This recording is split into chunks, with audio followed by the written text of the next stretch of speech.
Perseteruan antara Dewi Persik dengan sang mantan suami Saipul Jamil kian memanas.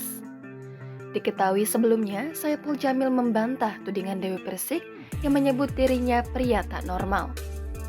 Saipul Jamil menuding bahwa Dewi Persik yang bisa membuktikan bahkan dirinya pria normal.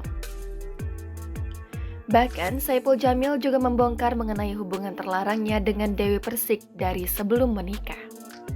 Tak terima dengan pernyataan Saipul Jamil tersebut, Dewi Persik pasang badan membela diri. Dari pantauan Tribun News, melalui unggahan Instagram akun pribadinya, @dewipersik9, wanita yang akrab disapa DP ini mengunggah video-video lawas Saipul Jamil pada Sabtu 22 Juli. Pada unggahan terbarunya, DP memposting cuplikan video wawancara korban pelecehan seksual oleh Saipul Jamil.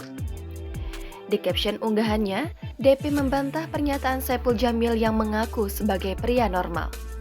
Unggahan tersebut langsung dibalas oleh Saipul Jamil melalui kolom komentar. Pria yang akrab disapa Bang Ipul ini meminta DP untuk menghapus unggahan tersebut. Si Dewi Persik ini yang suka tukang fitnahin gue selama gue menikah. Tukang fitnah. Tukang nyebar berita yang gak bener. Oke? Jadi kalau mau ngatain orang, harus lo mau percaya Dewi Persik silakan, itu hak kalian. Ya. Itu hak kalian. Di situ menentukan bahwa kalian cinta kebenaran atau kedustaan. Jangan lupa subscribe, share, komen, dan like ya.